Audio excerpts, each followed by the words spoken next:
What's up, everybody? Welcome to the video. My name is Yvonne. I'm an emergency medicine doctor, and I use my experiences in the hospital, in life, with friends, with patients, through hobbies to talk about the deeper things, the life lessons that I'm learning, to share it with you, and hopefully it can help you. So today we're talking about how to get better at anything, right? Whether that's you want to learn a language in 3 months, you want to make $1 million, you want to become a better dancer. It's the universal laws, it's the universal principles that help us achieve all of our goals. And it's by using the simple answer is learning how to use environment for your benefit and not for your detriment. So we've all heard this when we're kids, right? You're a young kid, your mom is like, hey, I don't like you hanging out with Johnny because he's a bad influence. I don't want you to go over there because they're a bad influence, right? And obviously we always thought that we knew better than our parents, but there is actually very, very big truth to this, because there's a law that says that you're the average of the five people that are around you, right? So if you're hanging around 3 or 4 fools, you're gonna be the 5th fool, right? It's written in every biblical text. It's written in the Quran. It's written in the Buddha, everywhere, right? But it's also a truth that just applies to life. So let me explain what I mean. There's something called immersion therapy, right? So if you want to learn Spanish, you have to immerse yourself in Spanish. You have to listen to Latin music. You have to watch Latin TV. You have to move to a country in South America, right? Or Central America that speaks Spanish, or Spain. You have to immerse yourself in that. You have to speak to locals.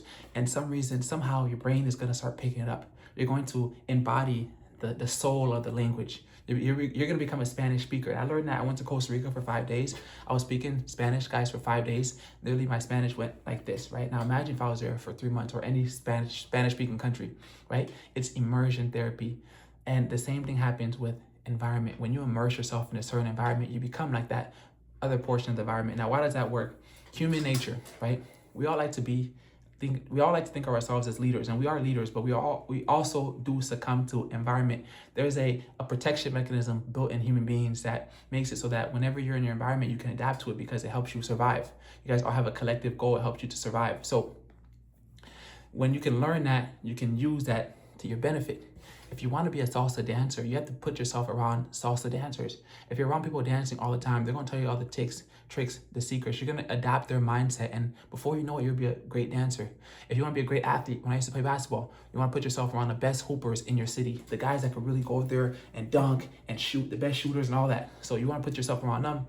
After that summer, you're going to go out there and be a great athlete. When I was younger in high school in California, I put myself around like good players. Kihei Clark went to play at Virginia.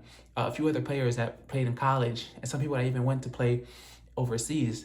And before I knew it, I came back. I transferred schools, and I was one of the first team all league in terms of basketball, because I put myself around good hoopers, good basketball players.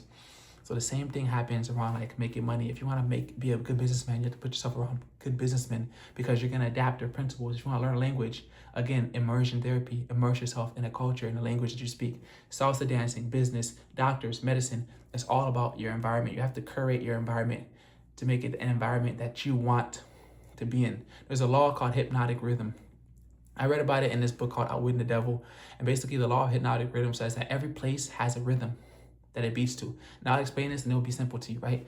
When you go to Beverly Hills, Calabasas, right? You walk over there, you park your car, open the door, you walk out, you smell wealth. These guys are rich.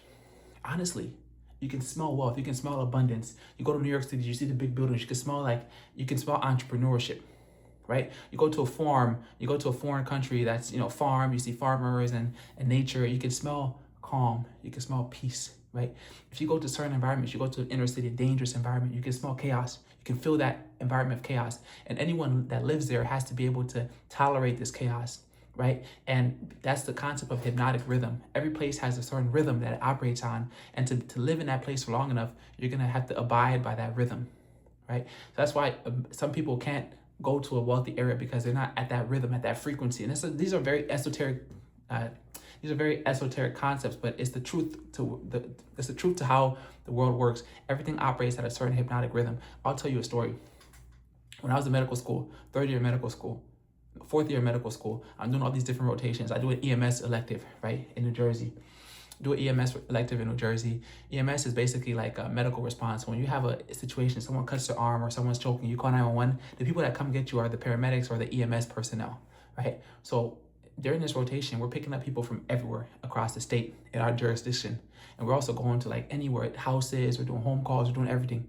But one day we do a call and we're going to get somebody that was injured. I didn't really ask much about it, but I'm sleeping in the back of the EMS car. The car starts to slow down. We're driving over gravel, and I'm like, oh, where are we at? And I just see barbed wire everywhere. I look around and we're gonna go get someone that was injured in a jail, right? We go over there, we enter the jail, and this is my first time in my life entering an environment like this, right? You enter it, we have to go to the medical wing, and this person was injured after an altercation happened in there. But once I got there, I realized that that environment had a certain frequency. There's a certain frequency there, and the only way someone survives in that environment is you adapt to that frequency. Everyone looked at you. There were people sweeping the floors. There were people like looked aggressive. People looked big, smaller, but everyone had the same energetic aura. And I was coming from the outside world. I had never experienced that, but immediately I saw myself turn it on. I was against the wall. I was in a defensive mode. I was in kind of like I wasn't in there smiling, right? But it was a self-protection mechanism because I understood that the environment has a certain energy, and you cannot ignore it. If you want to survive here, you have to understand this energy. So once we got out of there, again, immediately the energy changed. So you have to use the power of your environment to your benefit, right? You have to use the power of your environment to your benefit. Even I was in Costa Rica recently, and Costa Rica, when we were in the jungle, I was riding horses through the jungle, and I love riding horses because horses it's just a really good animal, right? And easy to steer, it's simple commands, easier than driving a car. But in there, every animal had the jungle has a certain aura. Animals are primal, and they look at you and they smell you and they look at you energetically. They're not speaking, the animals don't speak German or French or English. They speak energy. So they're analyzing you on your source of energy. So guys, if you can know that every environment has a certain hypnotic rhythm. And if you want to be in a certain environment, you have to increase your frequency. If you want to live in Calabasas or Malibu or the Alps, or these places are very, very affluent, you have to be affluent energetically, and then you can be in rhythm with that. And there's also environments with bad energy signals, bad hypnotic rhythm, like dangerous places, things of that sort. So use environment to your benefit. Immersion therapy, whatever you want to be, believe you can be it, but also put yourself in an environment that is conducive for that, and then you can achieve anything you want in this world. So guys, that's the video. My name is Ivan. Again, I'm an emergency medicine doctor, using my experiences in the world to talk about the deeper things that are important to me and hopefully important to you. Let's build a community of people that love this type of wisdom and knowledge. See you guys out.